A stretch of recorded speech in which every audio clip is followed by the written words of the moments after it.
Welcome to today's World News Update for May 21, 2023.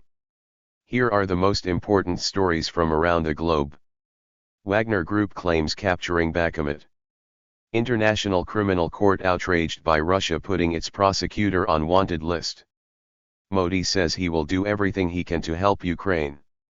Executions of tortured protesters in Iran. I'll kick all refugees out of Turkey. Forever chemicals found in Canadians. Greece recovers hundreds of stolen artifacts. Sinn Féin becomes biggest party in local government in Northern Ireland. Costa Rica issues first ever medical marijuana license. Stay informed and stay safe, and join us tomorrow for more world news updates. Wagner Group claims capturing Bakhmut. According to an unverified report from Al-Bawaba, Wagner chief Yevgeny Prigozhin claimed that his forces have fully captured Bakhmut city in eastern Ukraine. Prigozhin made the announcement in a video shared on Telegram, where he was seen surrounded by his fighters holding the Russian flag. The report states that Wagner forces plan to hand over control of the city to the Russian army by May 25. However, it's important to note that this information is not confirmed and may require verification from reliable news sources. International Criminal Court outraged by Russia putting its prosecutor on wanted list. The Assembly of States Parties, the governing body of the International Criminal Court, ICC, has expressed serious concern over the Russian Federation issuing an arrest warrant for ICC prosecutor Karim Khan. In a statement, the Assembly expressed regret over these acts of intimidation and attempts to undermine the ICC's mandate to investigate and prevent grave international crimes. They emphasized the importance of safeguarding the court's integrity and reiterated their confidence in the ICC's independence and impartiality. The Assembly called on all states to respect the ICC's judicial independence and stand united against impunity. The arrest warrant for prosecutor Karim Khan came after the ICC issued an arrest warrant for Russian President Vladimir Putin in March for the illegal deportation of children from Ukraine. Following Putin's arrest warrant, the Russian Investigative Committee opened a criminal case related to the matter. Modi says he will do everything he can to help Ukraine. Indian Prime Minister Narendra Modi and Ukrainian President Volodymyr Zelensky met on the sidelines of the G7 summit in Hiroshima, Japan. During their meeting, Modi expressed concern over the impact of the war in Ukraine, emphasizing its effects on humanity and humanitarian values. He assured Zelensky that India would provide assistance and solutions to help Ukraine overcome its difficulties. This meeting marked the first in-person encounter between the two leaders since Russia's invasion of Ukraine in February of the previous year. Executions of tortured protesters in Iran. Amnesty International has strongly condemned the execution of 3 protesters in Iran, Majid Kazemi, Saleh Hashemi, and Saeed Yaghoubi. The organization criticized the unfair trial, lack of evidence, and serious allegations of torture. They called on governments to denounce the executions and take robust action against the Iranian authorities' use of the death penalty for political repression. Amnesty International also urged states to exercise universal jurisdiction over Iranian officials involved in torture and other international crimes. The organization opposes the death penalty in all cases and emphasizes the violation of the right to life. The background reveals the torture and forced confessions endured by the arrested individuals, along with the flawed trial proceedings. Amnesty International calls for urgent action to address the use of the death penalty and protect human rights in Iran. I'll kick all refugees out of Turkey. Kemal Kılıçdaroğlu, the leader of Turkey's opposition, has pledged to repatriate millions of refugees to their home countries if elected as president. In a speech, Kılıçdaroğlu accused President Recep Tayyip Erdogan of deliberately allowing 10 million refugees into Turkey and putting Turkish citizenship up for sale to gain imported votes. Turkey currently hosts around 4 million refugees, mainly from Syria and other Arab countries. Kılıçdaroğlu's strong rhetoric comes ahead of a hotly contested runoff election against Erdogan, which will take place on May 28. The opposition leader has previously stated his commitment to returning displaced Syrians to their home country within 2 years. forever chemicals found in Canadians. A new report from the Government of Canada reveals that toxic forever chemicals known as per- and polyfluoroalkyl substances, PFAS, are being found in the blood of Canadians, with higher levels detected in northern Indigenous communities.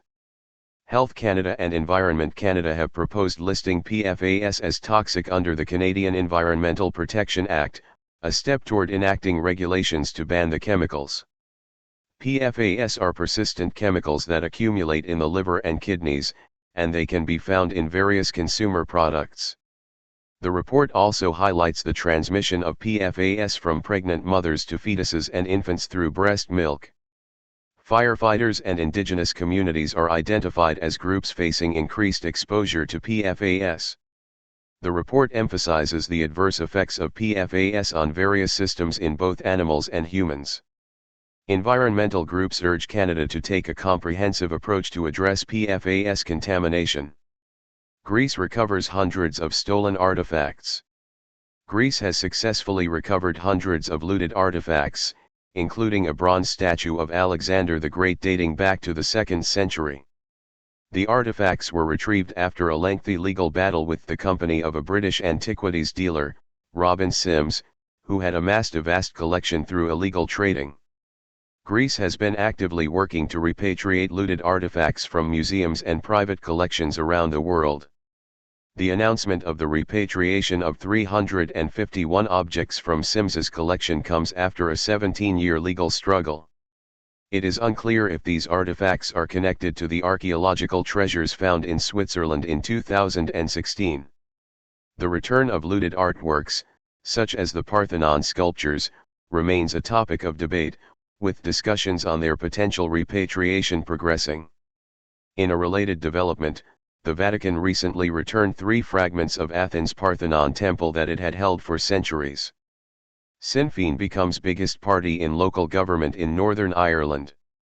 Sinn Féin has emerged as the largest party in local government in Northern Ireland after making significant gains in council elections. The Nationalist Party surpassed the Democratic Unionist Party, DUP, and became the first nationalist party to hold the majority of council seats, dealing a blow to unionism. Sinn Féin achieved unprecedented breakthroughs in County Down and County Antrim and nearly doubled its vote compared to the 2019 local election in Belfast's affluent ward of Balmoral.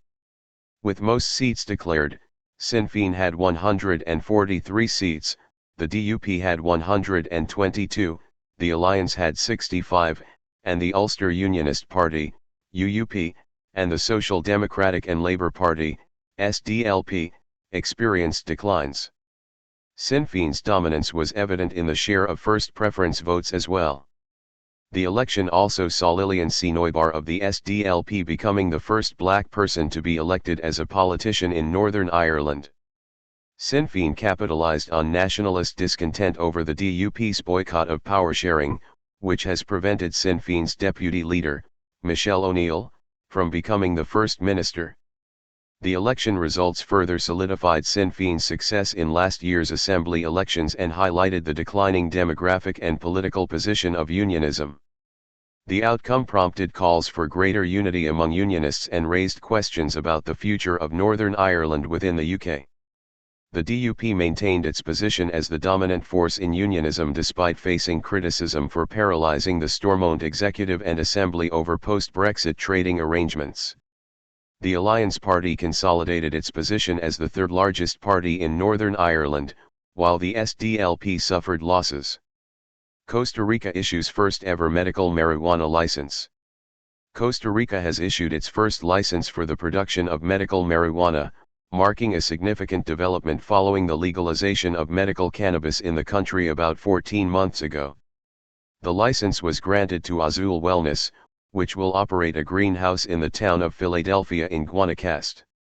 The legalization of medical marijuana and hemp was approved by the Costa Rica Congress in February 2022 and signed into law by former President Carlos Alvarado the following month. In September 2022, President Rodrigo Chavez signed the necessary regulations to enable the granting of licenses for the production and industrialization of marijuana for medical or therapeutic purposes. Additional licenses for medical marijuana production are expected to be issued in the near future. Costa Rica is a Central American nation with coastlines along the Caribbean Sea and the Pacific Ocean, and it has a population of approximately 5.1 million people.